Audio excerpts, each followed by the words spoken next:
one of the many reasons for having Brian and Eric here tonight is to talk about their experiences, both the positive and the negative, in their experiences building a company here in Miami several times.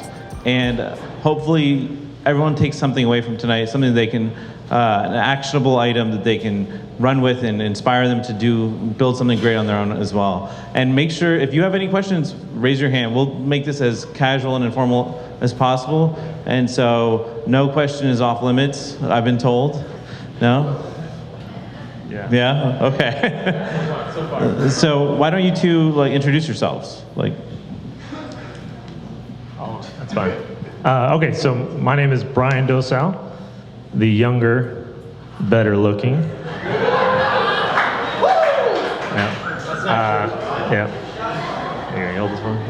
I'll hold it back. So I was lucky enough to start BrightGauge, I think it's 9.5 years ago, with Eric here.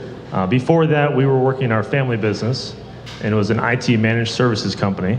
So we had an opportunity to work with our father, who was an entrepreneur himself, and when the need was there for a solution, a product, I was the lucky enough one to come up with it. So Eric and I spent the better part of 9.5 years building out that original vision, which took many twists and turns, which we'll talk about tonight.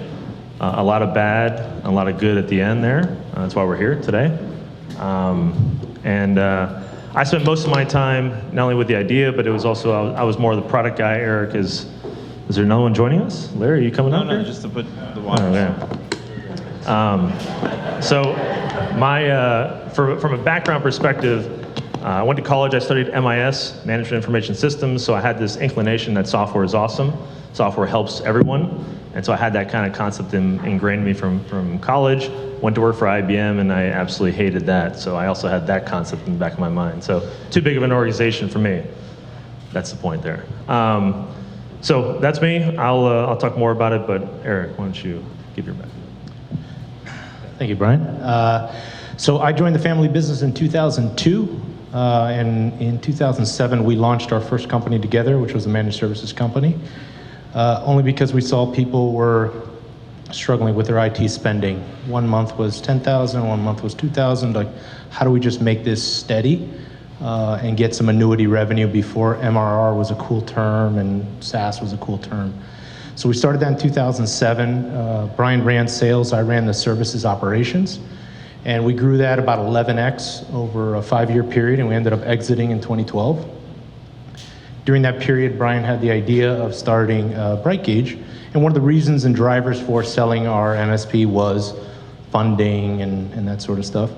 But we saw a huge opportunity in the software space. And so I spent 8 months working at the new company, and then joined BrightGauge for about 5 years, and before I left about 1.5 years ago. To go back to another one of our family businesses. So entrepreneurship's been in our blood. You know, our father instilled it to us from an early age. And our big belief is that we scratch our own itch, and we'll talk a little bit about our new startup that we have going. But that's been our big success, is just understanding the challenges we face, and there's probably other companies that face the same challenge, and how do we build a product and market it in a way that people will, find it and buy it. So we touched on a bunch of different times in the history of the Dosal family in the last two minutes right now. But let's go back to sort of the beginning. So you guys grew up in a family business. Was entrepreneurship something that was ingrained and pushed on you guys early on, or was that not something? So we're 4th generation entrepreneurs. Okay. So our great grandfather was an entrepreneur, and we're horrible employees. We do not work well with authority. And so it seems to be the best route is to start your own company. And that's the only thing we knew as a kid. Like, my father started CompuQuip in 1980. I was 2 years old, and all I ever knew was we had our own company. Vacations were canceled at the last minute because some customer canceled or this or that. And so it was just ingrained in our DNA, I think, from the get-go. Yeah, and the other thing too is we saw a lot of the positives about lifestyle. Mm-hmm. So our father never missed a baseball game, never missed, I played golf, I think he missed a few. Yeah, Was I'm not upset that about by choice, though? Yeah, very much by choice. But we saw the benefits of it too. We grew up very fortunate. We did see a lot of the downside. So we were reviewing financial statements when I was like 10. Every month we would review financial statements about their business, and I had no idea what was going on. But I remember sitting there and being profitable was important. Taking care of your employees was important, and so that was ingrained in us. In college, I did an entrepreneurship class. And it's just fun to sell something. And people bought stuff that I would sell them. And it was crap, but they bought it. And I thought it was very encouraging. Like, you can make money, right? I mean, that's the kind of the excitement of it. So he never forced it, or my mother never forced it at all. In fact, the plan was to stay within the family business. But we had that itch to try it out, and it worked out. So both of you, though, worked outside of the family business right out of college, right? And then came back to the family business, is that right? Eric was in Wall Street for a couple Right. of years, and then 9/11, right? And that was a big, not fun thing. And then I was working at IBM, which I mentioned before, for 2 years in the Midwest, and so it was obvious that, if you're going to work for someone, or if you're going to give it all, like to us, it actually mattered, who you're going to give that all for. And for us, having our father in business, like, what's more important than giving it all for your family? So that was pretty special. Do you guys think that experience of working in a big corporate environment impacted like a lot of your cultural decisions for when you ran your own businesses, or no? Or made you run the opposite direction? No, so for me, one of the things I didn't like about IBM, and if anyone works for IBM here, I'm sorry, we're getting off to a wrong foot. But the concept was, it just didn't matter, right? And I think we're all living our best life, and if you're working at a big company, you feel like it doesn't matter sometimes. And I was trying to do that differently. I'll never forget in college going to these management classes, and the ones they talked about were the ones that their employees really mattered. So Southwest, right? That was a very popular company before crashes and stuff. But it was a very popular culture, and that always mattered to me, because the employees mattered, and we're all here to live a good life, and so taking care of them always made sense. And my father did it. He just didn't do it consciously. My father was there to make money, and employees mattered, but he always took care of them. It was just the right thing to do, so it kind of came down. So you guys both have kids and families. Is this something you hope for your kids to continue in like the same entrepreneurial sort of path, or is this something like? Yes, but I'm not going to tell them directly. I'm just going to let them kind of figure it out on their own. They're still too young. My oldest told me last week that she wants to be an artist, so it reinvigorated me to continue working hard. And our thing was our father, which he was kind of forced or directed or highly encouraged to go into the family business. He never really forced us. I mean, it was always there. It was an opportunity. I mean, we resold IT equipment. It's boring to banks. Like and he had done it a long time. It was stable and everything. I was like, I don't want to do that. Like, I graduated college in 2000. I wanted to be a billionaire on Wall Street. And I don't know if any of you remember 2000, the dot-com. I was a killer stock trader in the late 90s. It all came crashing down. And what I realized is what matters is that I wanted to be a part of something that was bigger than me.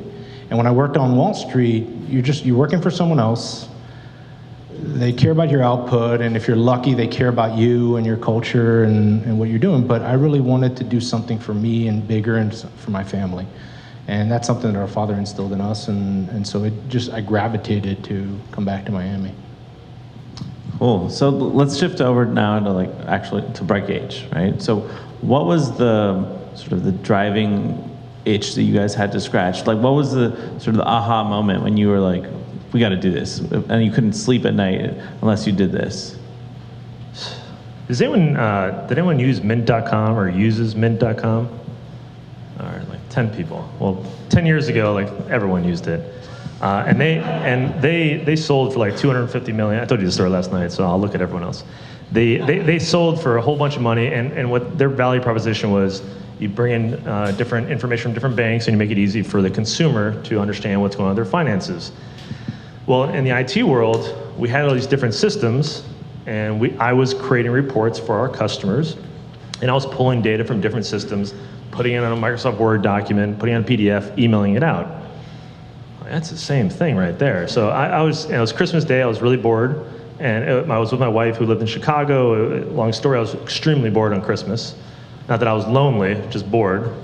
And so it was, to me, I was like, well, Mint.com kind of did this, and they sold, and there's value here, and I would love to have this. And so to me, and it kind of clicked for me.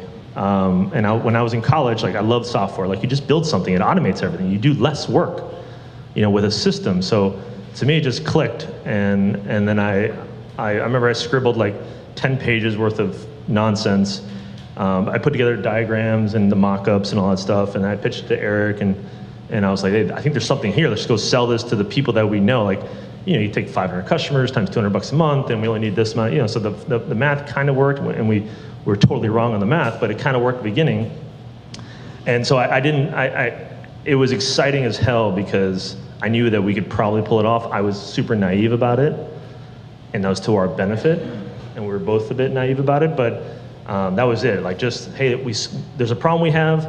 I know there's another 500 companies or people that could do this, maybe 1,000, and wouldn't it be cool to write a piece of software once, sell it many times, and have a great life? We were selling the consulting services or the reselling, which was, you eat what you kill, and the concept of $300 a month, just the whole business model just clicked.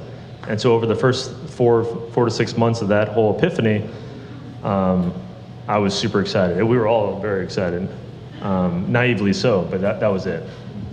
Were there any companies that you guys sort of modeled after from a business perspective, or sort of used as sort of influence early on in the business? So I don't know if you remember this actually. What was the name of the conference we went to? FOA, Future of Web Apps, in South Beach. So we were fortunate. We heard in South Beach here, we heard Fred Wilson talk, and there was like 20 people in the crowd. Like nowadays, he would sell out, an auditorium. And then we heard the guy from Mint. Whatever. He's rich as can be. He's gone. And we heard them talk, and they just made it sound so simple, and the lifestyle. And then we heard the guy from Basecamp, we heard the guy from FreshDesk, or FreshBooks. Yeah. And man, I was like, that is it. I want to be that person. And that's what got us going for sure. That's what convinced you. I'm hogging the mic, all right? Just let me know. So early on, walk us through some of the challenges you guys faced when building like the first version. All right, let's do this, guys. Good idea. We had the company, we had the problem that we wanted to solve, right? So if any of you have a problem that you think you can solve, that you have the customers there, get excited about that, all right? So that is super cool, that is it. Where we struggled, and we struggled bad, was the execution of building the product. And that was a nightmare. We first started with an outsourced company here in Miami, and it was terrible. We didn't know what we were doing, they didn't know what they were doing. It was just a colossal nightmare. But we still had whenever I talked to customers, they were still amped about the product. They were still amped about whatever we gave them, even if it sucked. So we struggle with that. And this is 6 months. So imagine 6 months of burning through your parents and your own life savings. It's pretty stressful. So we gloss about it here, and it's a short period of time, but it was pretty stressful. And then, so we had that trouble there, and then we had the trouble again when we hired our full-time team, because we hired that team out of San Francisco, because we couldn't find anyone out of Miami that listened to me that said, hey, this is a good idea, let's just build this out together. I swear we're gonna do good things, we're gonna have a good time. No one believed me, believed us. But no one believed us, and that was tough. And so, were you literally pitching it as, come to work with me, we'll have a good time? Because that's a little suspect. Hey, we all. I don't know if I would work for you if you're pitching that. It worked for half the people in this audience here. Okay, so, no, it was very much. We didn't know what we were doing. So if there's any people out there I understood programming, I understood databases, I understood systems designs from a high level, but you can't do what programmers do, right? They're the magic. So I had to convince folks, and it was hard to do without any substantial evidence that I could do this, and in an environment that's not today. Today we have more companies here. So an engineer that works for whatever crappy software company that existed 10 years ago in Miami didn't want to jump ship to go with me, because it's a huge risk for that person. So I really struggled with that. So that I went to San Francisco, and they're like, hell yeah, let's do it. Let's party. I'll find another job anywhere else. So we found that a few people started building it, but the culture was terrible, and there were terrible people there, and they didn't care. Who was terrible? Your employees or the people in San Francisco general? Both. Oh, okay. Napa Valley is a beautiful place. The culture in San Francisco is if you're not paying at that time, Facebook. We went to visit Facebook and we saw Facebook employees. If you're not paying those rates, which we couldn't do, you're not giving away the whole company. Like they're just there for the paycheck, for the options, and I don't give a shit about what you're doing. Like it was gross when we were out there. But we found a few people, and then they had that bad attitude. And the worst thing was, it's just the entitled attitude. It's a better way to say all the things I just said. They're very entitled, and we struggle with that because we're just, hey, let's just build a business. Let's see if we can build. And does anyone know Basecamp, the company? Yeah. So I love them. So everything I'm talking about is just Basecamp. Just follow that. And so we're just trying to build that Basecamp mentality of like, hey, let's just build a great thing. Let's really have a great career together. Let's build something special that people are proud about. Even if it's just project management software. For us, it was just dashboards and reporting for a small industry. They just didn't get it, and it was tough. It really was tough, and we're so far away. I was flying over there every 2 weeks. I almost moved there. It was very poisonous. The culture, and the software was pretty bad too. Yeah. I mean, from what I know. So, if you were starting BrightGauge today, right? What do you think? I mean, what big sort of changes would you make versus what you did 10 years ago?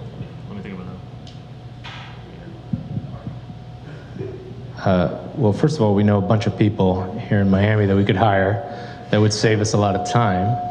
I remember when we talked in 2013 and we were having that nightmare and we were having drinks and I said, why don't we just move the entire team to Miami? Just figure it out and we'll move. And that's what we spent 2013 doing, moving the entire team. So a couple of things I would change, and I'm more on the sales, marketing, growth. Brian's the idea guy. I get no ideas. But he's got a good idea, and I know how to execute on them. So we have a great partnership with that. And one thing I learned is when we started, we gave an unlimited plan, which was a loophole that we had these massive companies spending very little money with us. So we cut that off pretty quickly once we realized that.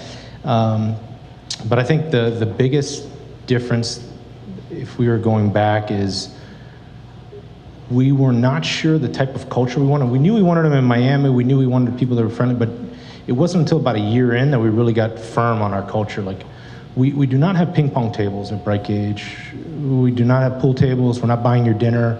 We want you to come into work, do good work, go home, be with your family. And surprisingly, there are a lot of people that value that. You don't need the equity and the stock options, which, by the way, 95% of the companies go under anyway, so those options are worthless. And if you look at developers, especially in San Francisco, they'll take a hit on their salary to get the equity. If you're going to make $100,000 in salary and equity, I'd rather give you the $90,000 in salary and a bonus if we make a profit than the equity and risking. Like, if I want to invest in something, or we want to do something different, or we want to rewrite the software, you have no control over that. I just want you to come to work, be happy with the people you're at, and do good work. And Brian really was the one in charge of our culture. A lot of things that we battled on, but he was really focused on, hey, I want people to have a good time. I want them to be incentivized properly. I want them to be challenged. I don't want to have to micromanage them, give them the autonomy. So all those things we kind of developed over time. And so we're very big believers in managers of one. I don't want to have to tell you what to do every single day. Like, you should get up, you know the goalpost, you know where we're going, get your job done, report in. We don't want to have to force one-on-one. So a lot of those things we've learned over time. And that's what we're doing now. We've just taken all those lessons. So you briefly mentioned something about how you change your pricing structure. So I think that's such an interesting topic that a lot of startups mess up on. Yeah, you can. You should charge more. Well, no, it's not that simple, right? But it's no, it is. It is. But how much more? Just more. Until you start losing customers, keep charging more. No, now we're going to get into a battle here. This is not going to end well. That's more entertaining than me talking. So from a pricing standpoint, it's not easy. Like, we went through several different pricing models. We were always of the opinion that we wanted to price under. You don't want to be over the value you're delivering. So we always wanted to be, and then there's different ways to, and there's so many different blogs and resources where you can price on different accesses, and if you charge per user, you get adoption, but then it's a tax to use your software. And if I'm charging more for us, we are a dashboard and reporting company. If I charge more for each data source, all I'm doing is putting a tax on each data source, because what I want is, I just want thousands of people paying $200 to $300 a month. That's it. So we try to reduce the friction as much as possible, and our sales team was given the instruction, like, we were willing to wheel and deal and give pricing and discounts. We had some standards, but every time we raised prices, and we did it officially twice, we would raise prices. The first time we did it, we raised prices 80%, 95% of the people stayed. We were better off than we were before. Sure, I had like 6 really angry emails, yes. And then we raised it again, and we kept going. And each year we would try it. Now, it was a nightmare on pricing plans, because you're trying to grandfather people in. But in our experience, as long as you continue to deliver value, people are willing to pay more. And when I did surveys about when to increase prices, this is what I was shocked. Most people are like, just tell me, hit me with it, and let's move on. Like, they didn't want this long, dragged out. So you're surprised, like, your customers are your fans, and if you deliver a good service, they understand. You got to be in business to deliver. Yeah, and I think, so one takeaway from BrightGauge that will take over the new startup is, like, charge as fast as possible. So just start charging so that people pay for your product, so you learn, like, what works and what doesn't, because any free customer is a crappy customer. And then as soon as you get to that point, you start delivering value, like, raise it, just raise it, just raise it, just raise it. And I hated this thing. It was so uncomfortable for me. Like, these people hate me. Sure. How would you compete with the offshore companies, Tata, the Wipros? For what? On a product perspective? Yeah, rate your pricing. Go ahead. So I think that there's a little bit of confusion, because we're talking now about this software that they're selling over and over, right? And Tata and all those, they make their bread and butter on selling human labor, right? And so they had already shifted away from that managed service business in 2012. Right. So yeah, and so I'm not a big fan of outsourcing at all. So we can spend the rest of the night talking about it. But I think you get a lot of value from having it in-house, talking to the person. And yes, you have to charge more for your product, but you're talking about a couple $100. Like, the people that you're selling to hopefully can afford it. Like, we're not breaking anyone's bank. Right. Okay, so as a product, Yep. if you had something that was, let's say, open source, and they can deliver it, and your product versus like an open source that is delivered from. Yeah. That's kind of No, you want to do it? Something about open source and competing against I wouldn't compete against open source. No, I mean, value proposition, sell to the right different market, like, you gotta be super clever about it. Like, we compete, we were a dashboard and reporting tool. There's a gazillion of these tools out there. I mean, we did really well, but we focused on a very niche market. We sold a value proposition of we understood the niche market, and we built the best product we could. So we didn't even dare compete with a generalized market out there, and that's a big difference. And just so our TAM, which anyone here that has ever talked to a VC, there's probably VCs in here. Anyone that's ever talked to a VC, they have, hey, what's your total addressable market?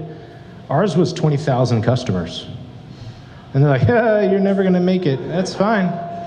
I'm fine playing in that little pond. And one of our competitors that I met with, they would charge $25 a user was their average price. Ours was $275 at the time. We just delivered the value. We knew the market. Our focus was the niche market. We were going to expand outside of it. We never got to that point, but we wanted to test that hypothesis. These 20,000 customers, we can get over 2,000 of them paying us $300 a month or more.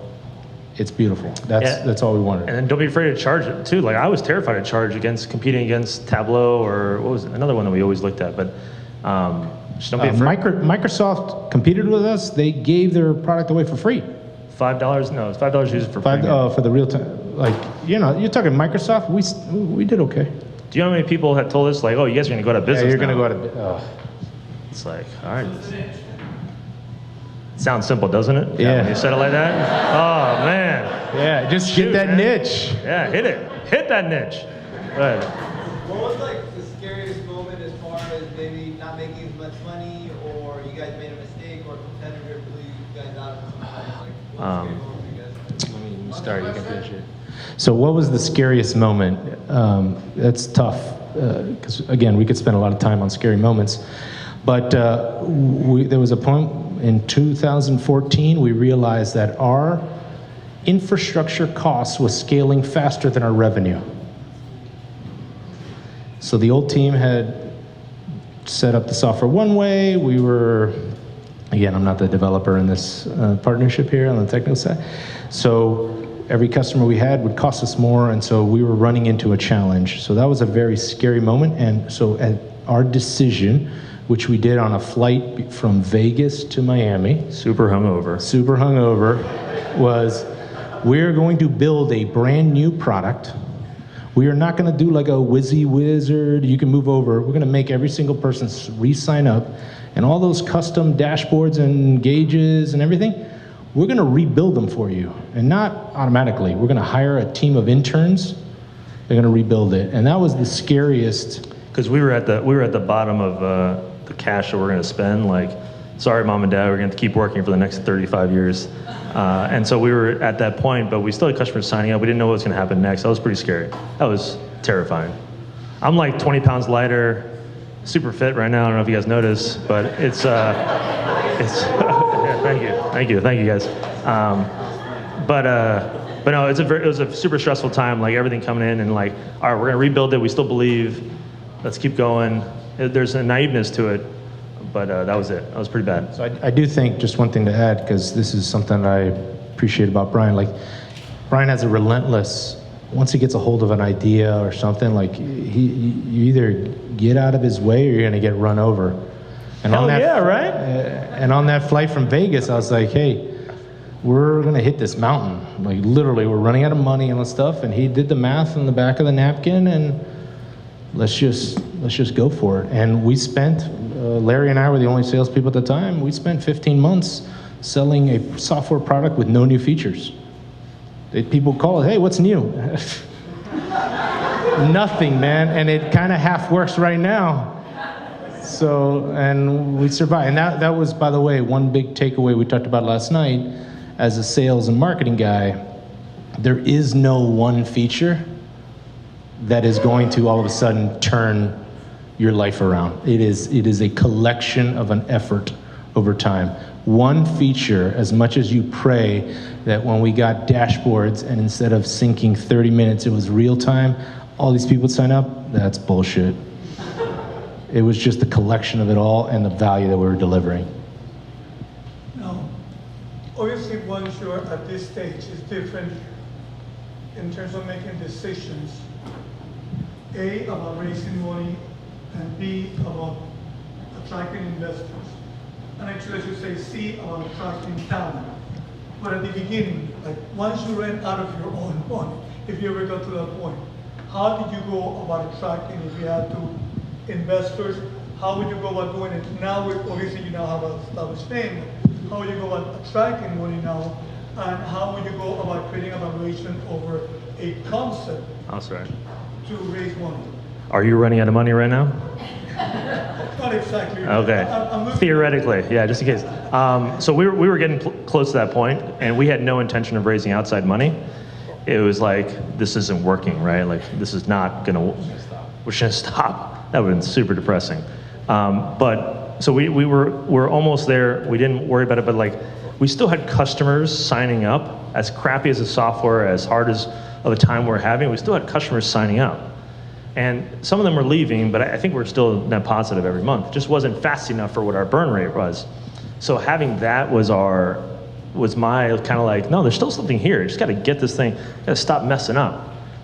So for me, like, talking to customers was always front of mind. And if I were to have to go raise money, and even when we thought about when we sold, we thought about potentially cashing out with some investor that gives some percentage. And it just would have been, hey, look at our customer count. Like, we're growing, that's it. So the customers for us were the big one. Did I answer that question? Pretty close.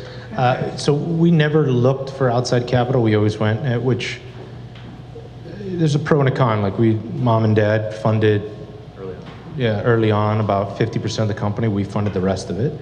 And every month we'd have to, hey, we need a little bit more. Hey, we need a little bit more. And to us, one of the big lessons we took, like, we were focused on just getting to profitability as fast as possible. If that meant less salaries, that meant raising prices, whatever it took. Like, when we had to raise that price 80%, like, I don't care if I lost you. Like, I had to put food on the table. Like, I had to make a profit. And like what Brian said, like, we're still getting 25, 30 people signing up. 5 or 6 were randomly signing up on the website, which we would freak out about. That was amazing. And we had an implementation fee, which 90%, if you talk to our sales rep, we'd waive it. But people would sign up and they'd pay it, and it was amazing. I was like, fantastic. And then customers from like Australia, like, hey, can we just prepay a year? Hell yeah, you can. Can you take a check? No. I don't have that set up, but if you wire us the money, we'll, we kind of learned. So our thing was profitability. How do we cut people, relentless pursuit for that profitability? Now moving forward, at the end, how do you create a evaluation for selling? How do you know this is the moment to sell and this is the value? That's a great question. That was a great question, because I was going to ask it in 5 minutes. But no, we can touch on it now. It's up to you. Yeah. So the question was, how do we know that was the right moment to sell? How do we know the right valuation? You want to take it?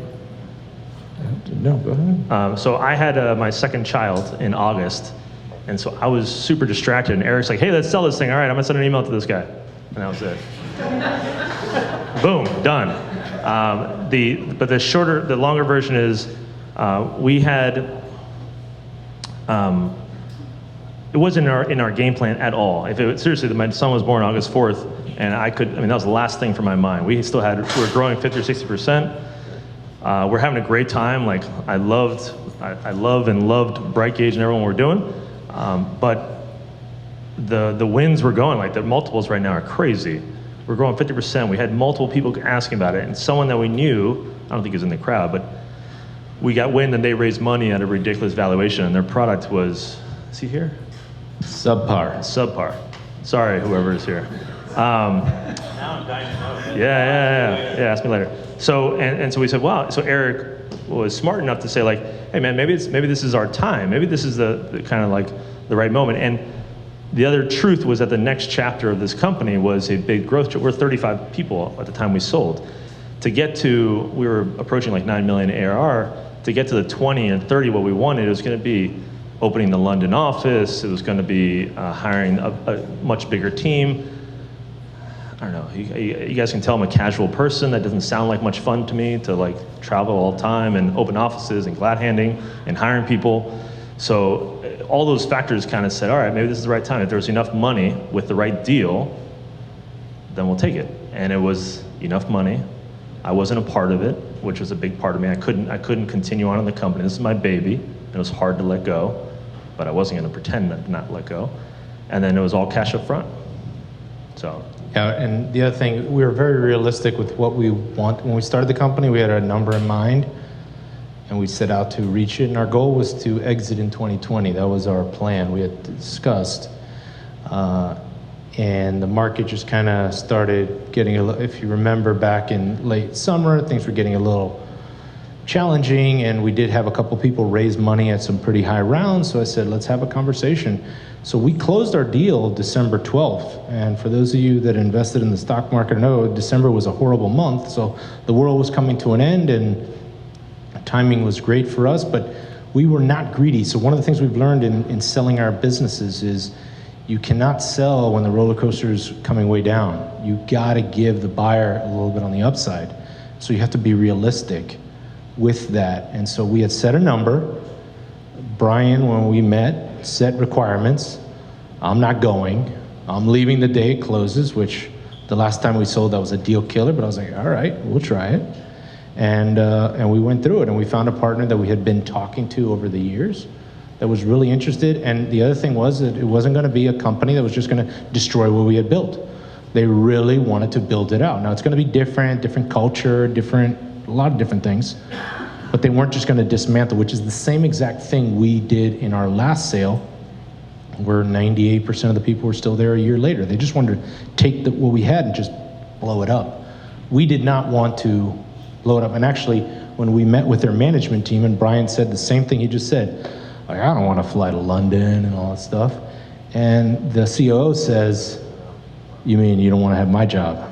And Brian's like, yeah, I don't. Like, no, that's fine. And we knew our role, and so we came to very quick terms with them. So this is your. There was a book that we read too called Finish Big. Where? Finish Big, and that gave great perspective. I think it was the same person that wrote Little Giants or Small Giants, something like that. Yes. Sure. But I think it was the Finish Big. So this guy named Peldy from Balsamic, I heard him speak. You heard him speak? And he said, I read this book, and every company finishes, every company ends. I didn't want to sell the company, but at the end of the day, like, you either retire, or you die, or you sell, or you go under. So like, when you read that book, it gives you perspective, like, oh, I want to go out on top, like, and that helped frame it for me at least. So finish big. So one of the things that he touched on a second ago in the question was, like, how did you go about selling? And so did you guys approach the same team that had helped you sell in 2012? Or like? So in the companies that we've sold, all of them have been companies that we've had a relationship with. So I believe a sale is like a marriage. You got to date a little bit, flirt a little bit, have dinner, all that stuff,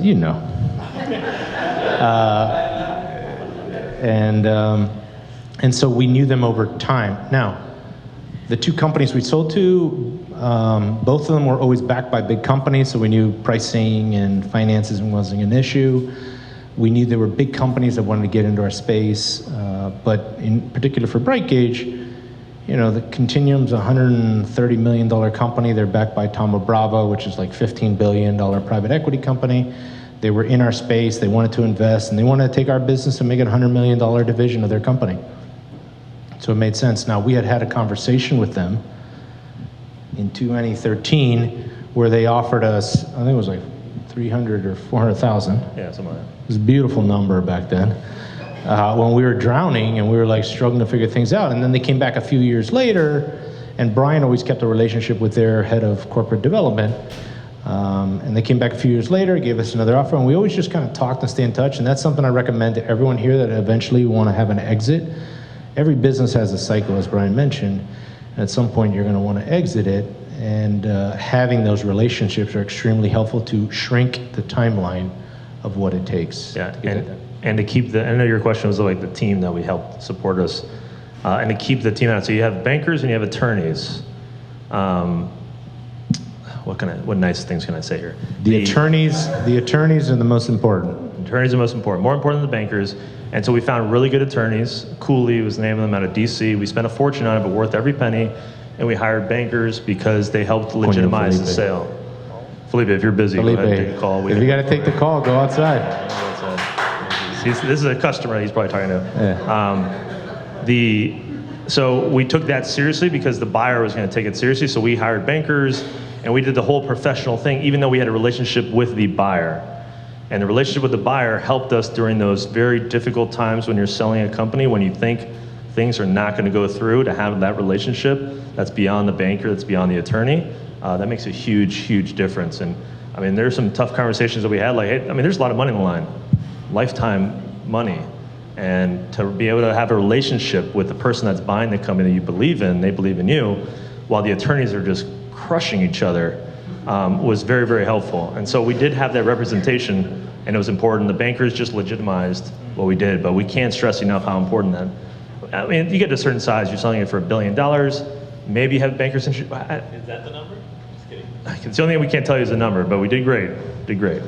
So so we had the conversation August 4th when his son was born. I thought that was he was tired. Figured I'd hit him with it. I had my initial conversation in late August with our potential buyer. We scheduled the meeting in September. That they sent us a due diligence request list that was just ridiculous. We decided to hire bankers and we put a pause on them. We spent 6 weeks getting audited financials, getting our book ready, getting our story ready. We pitched them again the book at the end of October. So we delivered the book on a Friday. Monday they called us, hey, we're interested. We flew up the following Monday. We met with their team and we got an offer that Monday night. Now the reason we were able to do something like that is because we had a history, we had the experience, and our business was growing 50% a year, extremely profitable, great culture, great, everything was tied in together, so it was a great story.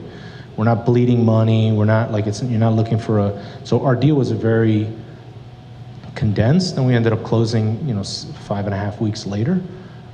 Super intense time, but just the concept being, as being gone through this 2 or 3 times now, like everything needs to be prepared, your finances need to be in order, your growth, your story, the whole narrative. I mean, we had to spend 4 hours with their management team. It was just him and I. Our bankers, our philosophy is, in all of our deals, we're gonna live and die by ourselves. Like some bankers not gonna, if there's any bankers in the room, no disrespect, but you're not gonna determine our future. We're gonna lay it on the line.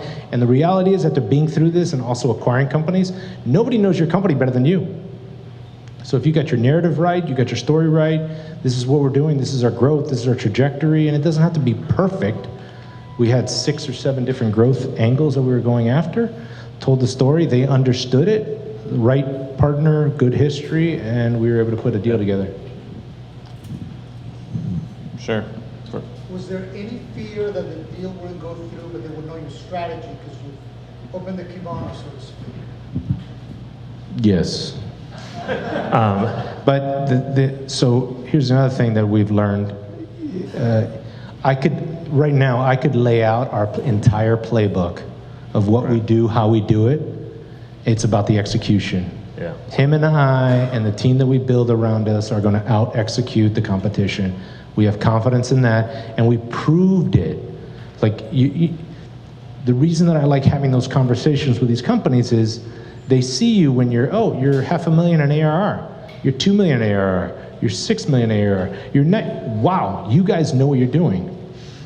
Like they see that growth, and so I could lay out there are 100 dashboard and reporting companies out there. Most of them sell cheaper than we do. The value, we knew the market, we knew our approach. So I think the execution is the big differentiator. We got over, at some point, I think in 2015 or 2016, we got over that fear. That was a wasted fear that I won't have at the next company. Like, oh, what's happening in the competition? Like, who cares? Like, there's plenty of business out there. Just keep executing and it should work out. So one more follow-on to that is like, there's no market that you'll ever run into where there's only one player. And if there is, it's a monopoly and the government's gonna break it up. So don't worry about there being competition because it boils down to execution. Yeah. That was a famous Microsoft thing where they would come in, pretend they wanted to buy you, study you, not buy you and do your thing. It's a different world nowadays. The internet is a much broader place to go do business in. And by the way, people would try to fish out information, and it was awkward. But at the end of the day, like we had gone through so many lumps already of like, oh, we're going to take you out of business, I've had 3 or 4 companies tell me, I'll just spend $500,000 and I'll do what you guys do. What you got. And I'm like, oh shit, we're dead. And then it's like, no, we're not. Just keep going, keep grinding. The other reality is, at least in the software space, and the size, because we didn't raise any outside capital. So for us, the numbers, like, we don't need to be a $1 billion company to exit and do very well. So these big companies, like, they'll spend a good chunk of money because we have the proof, we've done it, the reputation, the team. They don't want to have to rebuild it, and they threaten us all the time. We went through conversations in 2015. Oh, that's right. Yeah. Walt, I'll build it $500,000. And at that time, he caught us at the end of the month. We had signed 8 customers up. Larry will remember this. We were drinking a lot that month. We signed up 8 customers, 15 churned. And I was like, this is the beginning of the end. We are literally overlooking the cliff. The guy's like, hey, we're going to give you this amount of money, and you know what? We'll build it better. And yeah, that's a good point. Like, who your investors are, right? Like, if you have to grow 50% a year, 100%, we didn't have to grow anything. We didn't grow 0%. I was super pumped when we grew 10%. Like, it's all the expectation game. So that makes a big difference too. Microsoft probably took out people that were funded. You just answered it. The question is, how long into the life of your company did you realize that you had formula that really worked and you just had to execute on it? Like the day before we sold. Yeah, right when we sold, we knew it. Like I was like, oh shit, what a bad decision this was. It literally, like we were cruising. We had no intention to sell. I told the buyer, he called me, like we're at our yearly chat, July 4th, and I like laughed him out, almost embarrassingly. I laughed him out of the conversation, like, count us in 5 years, we're gonna double the company, you're gonna pay me this. And so we didn't have any idea how good we had it until it was almost towards the end. We never had that full confidence until it was towards the end. And that's one of the things I want to take to the next company is like, there's plenty of market. If we have the right execution, we'll get there. Focus on pricing, like all that stuff. Because we didn't really believe it until it was too close to the end. Yes, Mr. Small. Oh, this gentleman's been waiting. Stand up, please, so we can hear you. With BrightGauge, what do you think you did differently that was counter to like startup culture, like startup pop culture, or maybe like my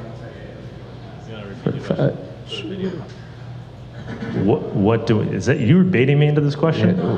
What do we do differently than the startup culture or what the media hypes that was counter to? David, we hired you early on. Yes.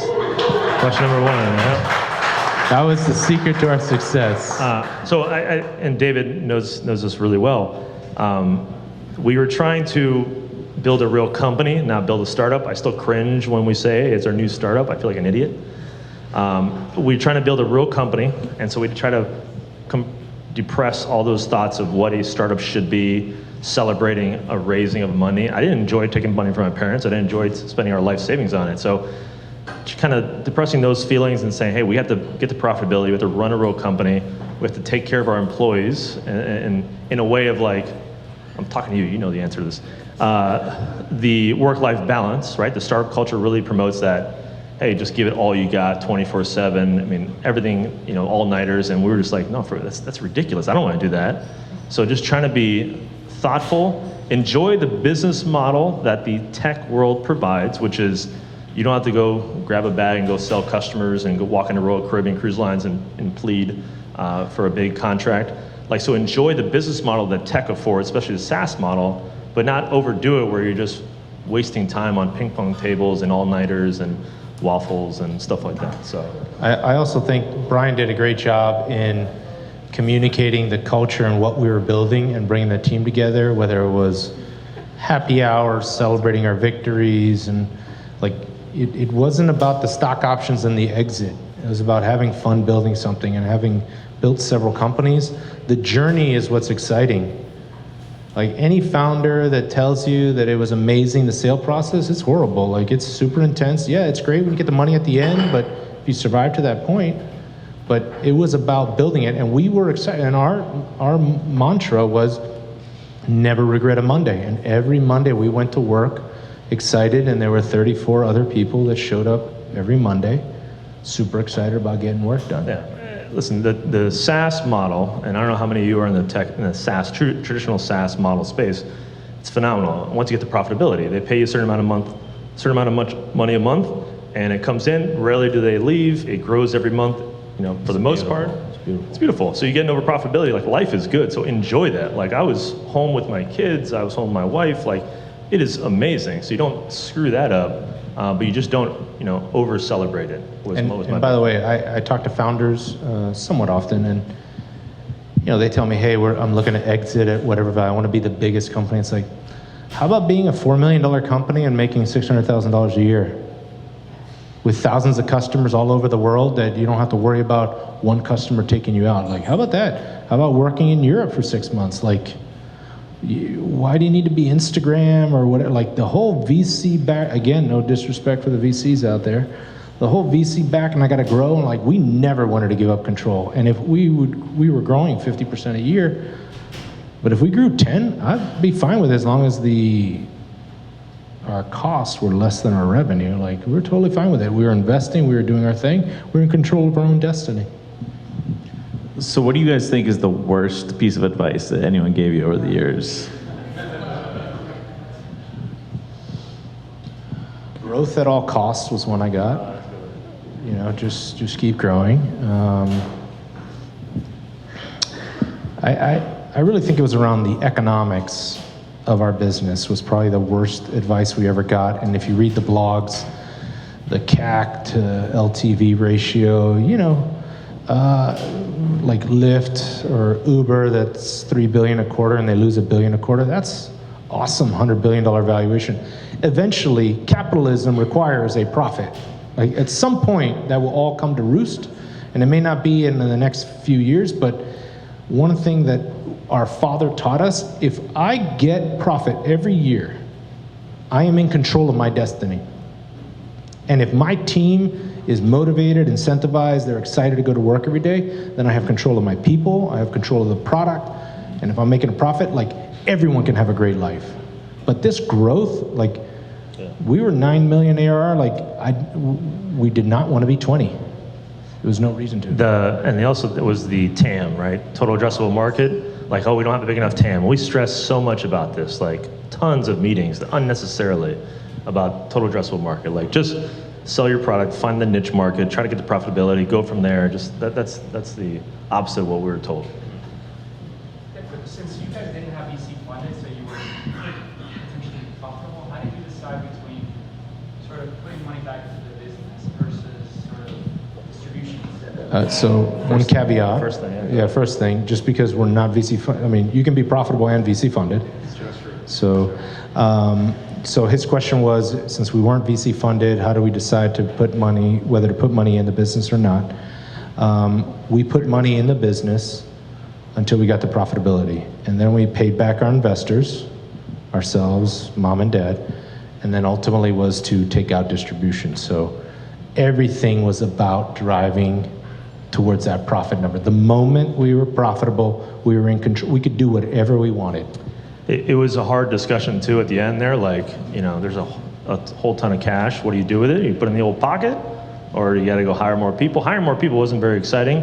But once we had the right team in place that we could hire just one or two, and hey, how can we be smarter? A lot of the folks that are here like just thought about, not culturally, it wasn't like, hey, let's just hire the next person. That's the answer. It was like, how do we do things better? Like, what's wrong with the product? So just ingrained in that, but very hard question, and one that we were struggling with more and more. So we sold and didn't have to worry about it. Go ahead. Oh, go. Sorry. Yeah. When you were growing, was growth linear? It wasn't. What were the main inflection points? Like, what was the process for discovering different growth channels? How did you find them? So we, exponential growth, I think a bunch of that is BS. The majority of our business, up into the sale, 80 to 90% of our revenue was inbound. So name, brand recognition, content marketing. I mean, we did a ton. We'd go to conferences, we get leads, so that was a big chunk of it. We then started to build out our outside sales, but we would experiment with small experiments to see what would work. So we had a small sales team, and then we said, hey, let's bring on one more sales guy, have him outbound, and if he could pay for 5 deals, he'll pay for himself, let's do it. And we hired someone, he crushed it. Let's hire the next person. And so we tried different things. We tried a bunch of different conferences. A couple of them were great, some of them were horrible. Bakersfield, you guys were there. You spend a lot of money and you invest, and those conferences got the name out there, and then we would then follow up with customers. Yeah. So our growth was really all inbound, online, people were coming in. And inbound's a tricky term because we would get a bunch of leads, and then outbound was a big part of it. So I never believed that people picked up the phone and signed up for a service. It happens. And it wasn't until we started investing in outbound that sales really started picking up, because we had more leads coming in, yes, but we had a bigger database to farm out of. But really believing in that model, and I was hesitant of it until Eric and Larry pushed us on it, and that was a big part of our trajectory to keep it going. Unknowingly, that was the experiment that worked out. Question. You mentioned that at the beginning you had to raise the cost of by 8% again. Is that because your organization projected for a long, or was that too, You want to repeat the question? So Yes. the question was that they raised the prices a couple times along the way. Was that due to basically messing up their financial projections or out of need, right? That's if I go. So I mean, just the economics. You have 1,000 customers. You raise the price $10 a month. Like that's just free money. So it seemed really easy. Like, hey, from a growth strategy, to your point, like I could just raise the price. The reason we did it early on was because we had mispriced our offering, and so we needed to kind of course correct. And at that time, by the way, our offering was $149 was unlimited, $229 for this extra feature that no one ever used. And so we ended up, now our average price is $330. That was, $149 was our average price in 2012. You got to work your way up. And so the increasing price was just part of our growth strategy. And what's really beautiful about the SaaS business is once you get some traction, it doesn't have to be 1,000 customers, it can be 100 customers, 50 customers. A little price incremental. If you're delivering the value, people aren't going to notice. And I think we had lowered the price early on just to get people on, but the drive to become profitable was a big part of it. Like, what else do we do? What else do we do? Okay, let's try raising the pricing, and that worked. And I don't think VC-backed companies could do that. They're afraid of the bad name that they would get. But for us, it was, we're trying to survive, so we did it, and it worked, right? And people were pissed about it, but not everyone. So we just kept on doing it and doing it. That was the science behind it. I think every SaaS company could raise their price, and no one's going to blink an eye. Do you know that Chargeify? Everyone heard of Chargeify? Billing company. They raised our price at BrightGauge, which I'm sure we're still using, from like $300 a month to $1,200 a month. I was really pissed. I didn't do anything about it. Yeah, we still paid it. I was like, oh, okay, fine. I got to move on. I got other things to do. And like, I kind of don't like them, but I still got to use them. So whatever. Like, it's business. They got to make money, and so do we. And I think if you're selling to businesses versus a consumer, it makes a big difference. They get it. They know what profit's like. And so that's kind of how we always thought about it. There's a great blog called Price Intelligently that even walks you through the different models of how discounting impacts your total sales and revenue and all these other things. So if you're interested in that subject, you should dive into that. Was there any other questions before we move? Oh. Yeah, when you're hiring people, like, what do you look for? When you have a bad fit, how do you resolve that? A bad fit? We fire immediately. Yeah, in the company, we fired people. So we got very good. So and when 2014 hit or 2015, we realized we had a pretty special group and everyone kind of got along. And so we did, as anti-corporate as we did really dive deep into what our core values were.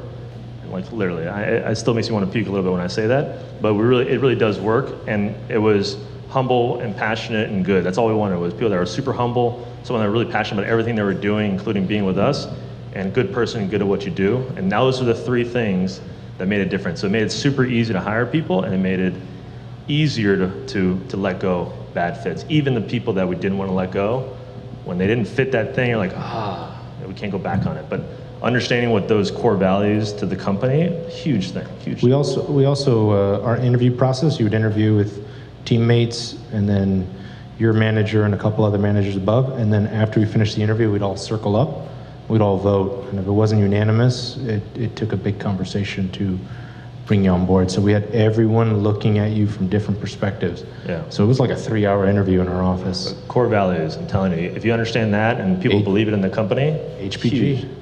HPG. So one of the things that I'd love for us to start talking about is like, what are the lessons that you're taking to the new company? So first tell us what Stretty is, and what are some of the things you're doing at the beginning this time? So Stretty, people management software. One of my favorite things about BrightGauge, and that I also wasn't that good at, was managing people. And so we had, while we're working at BrightGauge, thought of, hey, it'd be cool if we built this other product. It's kind of similar to what we're doing at BrightGauge, but not so much. Create a separate brand and start selling it as a separate product within the company. Once we sold, we said, okay, Stretty, let's carve that out in its own company. Let's give it a go. And it's all about how to motivate, how to engage people within an organization and get them fired up about what they're doing, get them aligned with where management's going. Everything I worked my ass off doing at BrightGauge during the good years to keep it going. So we're trying to automate and simplify that whole process. Stretty is a brand new company, so we're starting from scratch. We actually started rebuilding it in February. We sold the company 4 months ago, so now I'm on my new startup. This is still weird to wear a new logo. 9 years wearing BrightGauge. The things that we're taking to the new company is a focus on a quality product from the get-go, like try to limit the mistakes. We made a lot of them early on. And also just a fanaticism to profitability, understanding limits. You can't build everything that people want. What are the few things that people will buy? Talking to customers and not overbuilding just because you're nervous about what competition's doing. It's a very freeing concept to go and build a product this way. We've talked to a few prospects already, and they're like, yeah, I'll take that, and that. Okay, perfect. That's all we're going to build. And not worry about anything else. We only have 3 people, me and 2 developers, that are working on it, and we're going to keep it that way. Force us to me to write content, to be on sales calls. I haven't done that in years. To like force that mindset of like, let's build just what they need. Let's make sure they're happy. Let's get to profitability, and let's go from there. So did you know before December, before the sale closed, that you guys were going to start another business immediately after? So we had already started the concept of Stretty in the summer. So it's just more of a natural, like, what's a good next step? And it made even, like the 2 developers that were on it were basically full-time on it, so it actually made the deal sweeter for the buyers because it took them out of the profitability. And also was the story of why I couldn't continue on with the company, because I was working on Stretty. So it fit the narrative well, and at the end of the day, I love building product. Like, it is awesome to build product. Most of you are probably building products in here. It's fun. What's not fun is getting to 50 people. Do I hire in London? Do I go to Australia? Oh, that sounds terrible, right? This is Refresh Miami, it's startup world. So to me, it was like, oh, this is an opportunity to do it again, start from scratch with people I trust immensely, and that's awesome. So it wasn't a master plan, but once it came together, I was like, all right, yeah, this makes sense. So what other takeaways, like, we only have a couple minutes left, so what are some of the last takeaways you want to make sure that everybody, takes from this? So for me is one, you gotta believe in what you're building and building a real product. Don't celebrate just having a business. Nothing pisses me off more than people that just celebrate having a startup. So just build a real product, have real customers, and get excited about that, and don't look up until you get to profitability. Like, literally, don't look up and just keep going. It's a very rewarding feeling, something that, this is the best 9 years of my life. Like, I'm curious how I'm gonna replicate it with awesome people. But it was all because of the hard work put in, celebrating real wins. And the only way we were able to do that, we had a very fortunate funding, right, from the 4 of us, our family. But also, we stuck to a niche market that was boring as hell. But they bought our software. We stuck to the SaaS model. It was a good model. And we just kind of kept the realistic way of thinking about businesses. So if you're in this world, just keep your head down and keep grinding out. That's the best thing I would say. So one of the things that makes our relationship unique is we have shared values and complementary skills. So finding someone that you can work with day in and day out that is on the same mission but complements what you do, I think is a huge takeaway. And his ideas I could never do, and what I do on the growth and marketing and sales side, it's not his strength, and so we work very well together. Communication between you and your co-founder or your team is huge. I gotta be honest, I was anti-communication. I grew up in the whole world like, just, you got a paycheck, do your job, that's why. And Brian believed in transparency, communicating, and all that stuff, and so I think that was a huge thing that everyone should take away. And the last one I will say is, you're putting in effort into whatever it is that you're doing. Charge for it, and charge that you can make money. Telling people you're going to sell under your cost and make it up on volume is a recipe for disaster. Just, you're in control of your own destiny if your revenue is ahead of your cost. So I have one last question. What's the deal with the banana? I did not like the banana, so I'll let Brian answer that. Yeah, the context is we would have a monthly top banana, kind of an employee of the month. What's that? The name of the monthly, we'd have a monthly company meeting where I would share everything. And that's one of the cool things about being in a small company, in a small company, I'm not gonna say startup, in a small tech company, small businesses, is that you can really learn from founders and really understand what's going on. So I would share everything. Hey, this is what we did bad, this is what I did bad, this is what we did great, this is the employees. And so it became a tradition, a monthly hands-on meeting that we'd order pizza, we'd call it Rambo Pizza. It made no sense, but it made sense to us, right? It was our tribe that we were building. At some point, an employee came in from a country club. We would hire anyone from anywhere if they fit our core values. Because for the most part, besides software development, you can teach them how to, sell, how to support, how to be nice people. So we'd hire anyone. So he worked at this country club, and he hated it, and they would do this top banana award every month for the best employee, and he hated his job and his life. So we said, let's do top banana for this guy every month. Because what's better than to poke someone, hey, welcome to BrightGauge, you're the top banana this month. And he hated it, and it became a thing. And so one of the things about building culture is you gotta have things that are unique to yourself. Ours was this Rainbow Pizza, ours was this top banana, and it was a fun thing that you guys still do. I miss it every month. And it's an employee of the month. Think about how corny that sounds. And Stefan here hated it. And one time we gave him top banana of the year. And he was so drunk that he cried in happiness that he got it.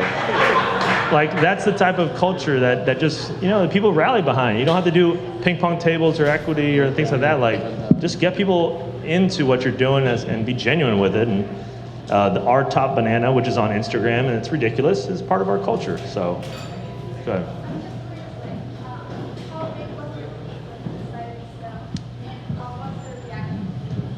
Great question. So it's 34 people. So the question was, how did I get so fit? No. Man, this is half the people. I know it's late, people. Come on, I've been up here for a while. Yeah, they don't give a shit about me. The question was, how many people were we, and what was the reaction when we sold of the employees? You guys want to answer that? Yeah. We can ask them individually afterwards. 12 of the folks are here. I talked to a lot of folks individually ahead of time, as many as I could, and it was a very tough conversation for me. It was extremely tough. One benefit is that we shared the love, so we gave out over $3 million in bonuses to the whole team. So it was right. Hey, thank you. So it was like, hey, it was a bit of a shock, and as it was to me, but the reaction that I took was everyone understood, in the sense that it was too good of a deal to pass up. They know how important family is to me, and how this was financial independence. This was my daughter's college tuition and then some. So everyone took it very maturely, thankfully. Yeah, and in our last company, we kept it secret all the way to the end. There were people found out the night before, and then we announced it the day of, and that went horribly. Thinking that, why distract them from this and that? And so Brian, to his credit, he wanted to let people know. So when it came announcement time, the only people that didn't know that everyone knew were our acquirer that were there. And so Brian went through and explained it, but everyone felt like, hey, I got a little inside information, I'm part of the team. And Brian spent the time communicating to everybody. It was the only project in the company that we did that was not transparent, and that was hard. And I think the next time at Stretty, I'm going to be super open about it, because I didn't enjoy that piece, because I felt I didn't feel as authentic as I usually was.